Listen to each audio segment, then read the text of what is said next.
माणबसा गुरुबार पर दसपुर पिठा मुझे आपण सहित सेयार करी। आपण मैंने तो मंडा पिठा सब तैयारी करुवे।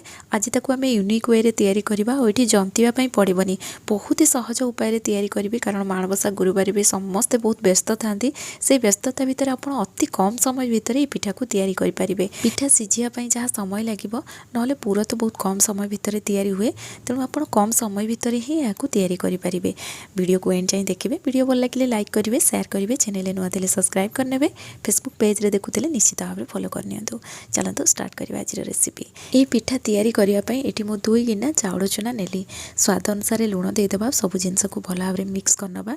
ये मुझे चाउल चूना को इनस्टांट बनईकी नहीं चाउल को बतरे देती गोटे स्ट्रेनर रे छाणी रखिदेली। सांगे सांगे ही गोटे कपड़े मुझे पोछीदेली।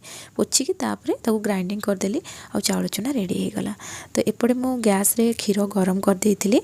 जो गिनारे आम चाउल चूना मापिकी नहीं ना से गोटे गिना मु क्षीर आनी कि हाफ यूज कली। फुटुव क्षीर को ही आणिके डायरेक्ट ऐड करेंगे ए। तो या आम भल भाव में मिक्स करनबा। माने 2 गिना चाउल चूना हाफ गिना क्षीर ये यूज है। सब जिनस को देखो ये मिक्स कलापर ये टिके बहलिया होगी रही। देखिपे पूरा धुआं आसी पूरा गरम अच्छी। तो ये आम कौन करवा या कभर करके रखीदे और से भितर चलतु आम पूरा रेडी करनबा। ये आम 10 पुर पिठा तैयारी कर। तो प्रथम तार मसलाटा तैयारी करवा माने सब जिनस मिसिक आमर 10टा होता दरकार।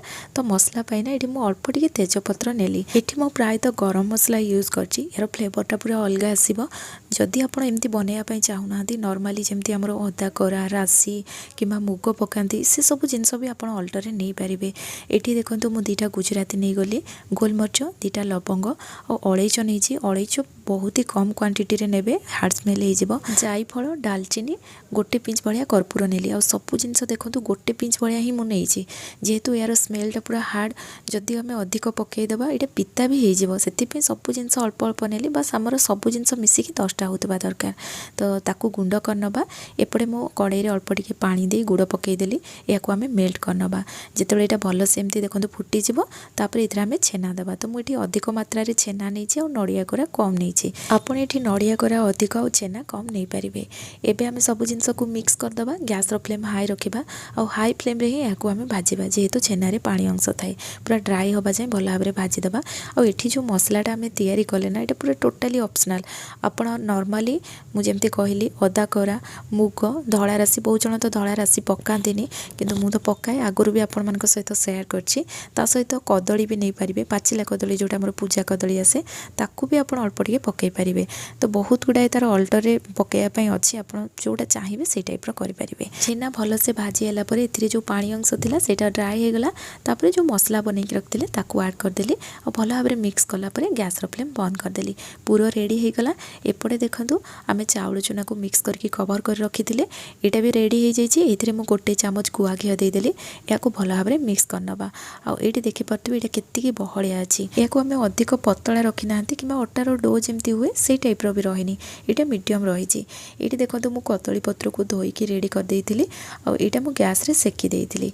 एबे आम पिठा तैयारी करबा। ता पूर्वर हाथ में आम घी लगेदेवा। जेहेतु ये आम बैटरटा जो टाइप्र कर हाथ में चिपचिप होकर लगे से घी कि तेल लगे ने। एबे आम छोट गुड़ाटे नहीं आसवा और कदली पत्र उपर ताको एमती स्प्रेड करवा। यहाँ जी पतला तैयारी करेंगे ना आपंकर पिठाटा से नरम तैयारी हम। आपण मैंने ये देखिकी जापे मुझे पतला तैयारी करछि। माने कदली पत्र पूरा ये मिसी जाऊँगी। जिते पतला तैयारी हेले भी आप बिल्कुल टेंशन नेबेनी। पिठा जिते सीझीज ना यहाँ बहुत इजिली बाहर को बाहरी आसो। एबे आम ये पूरा देदेबा और या 2 पट साइड्रु प्रेस करनबा। ये देखो मुझे जमती करुँची ये प्रेस करनबा। तापर कौन करवा जो साइड गुड़ा को भी टी प्रेस करनबा।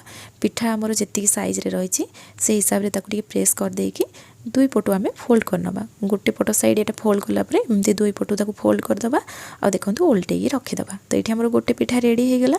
बनइबा केते सहज देखिले। बैटरटा जितेबाला आपण स्प्रेड करेंगे घी कि तेल जदि हाथ में लगे दौरान बहुत ही सहजरे यहाँ स्प्रेड हो बिल्कुल भी असुविधा हेनी।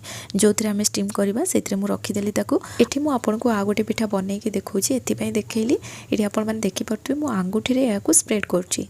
आंगुठी स्प्रेड कले कौन तार सेपटा आप ठीक से दे करेंगे। जो मु स्क्वायर शेपटा करछि ना ताकू जदि एमती साइड गुड़ाक आंगुठी रे स्प्रेड करदेवे बहुत बढ़िया से तार शेपटा पड़े आसीबो। गोटे साइड अधिक पूरा रखिकी आपण अन्य पट साइड रो ताकू प्रेस करनेबे जेमती मु वीडियो रे कली ए भलिया भी आपण करि परिबे आ ताकू फोल्ड करनेबे। एठी देखंतु हमर सब पिठा रेडी हे गला। एपटे मु स्टीम करिया पई ना पानी गरम कर देइथिले कड़ाई रे याकू बसई दबा और कवर करनबा। बेसी समय लागिबोनी सिझिया पई 6 ରୁ 7 मिनिट परे आपण चेक करि परिबे पिठा सिझिछि कि नाही। तो एटा बहुत बढ़िया से सिझि जाइतिला। मु किछ समय ठंडा हवा पई याकू मु रखि देइथिली। माणबसा गुरुवार पई या पूर्वरु मध्ये आपण मानक सहित ओडे रेसिपी शेयर करथिली। हमर गोइठा पिठा टाइप रो सेटा बनेइछि किंतु टिके डिफरेंट अछि और टेस्ट बहुत बढ़िया जेमती आपण को लागिबो जे ओडे भोग तयारी करचंती। तो निहाती भाबरे सेटा भी देखंतु ट्राई करि परिबे कम समय रे भी सेटा तयारी हुए। और एठी देखंतु पिठा ठंडा हैला परे मु आपण को देखौछि बहुत सुंदर देखाउछि। आपण माने देखिकी जानि परथबे और पिठा ऊपरु ना पूराटा पूरा जणा पड़ुछि। ता माने हमें पिठाटा को केते पतला लेयर देकी तयारी करचंती। तो सेति पई ध्यान रखिबे पूरा पतला लेयर करिके तयारी करिबे हेले पिठा पूरा नरम तयारी हबो। आजिर ए 10 पुरो पिठा आपण माने को केमिति लागिला मते निहाती भाबरे कमेंट रे जणैबे। रेसिपी पसंद आस्तिले वीडियो को लाइक करिया पई जमा भी भूलिबेनी। पुणी आसीबी नुवा रेसिपी नेकी सेति पर्यंत रहुछि। धन्यवाद।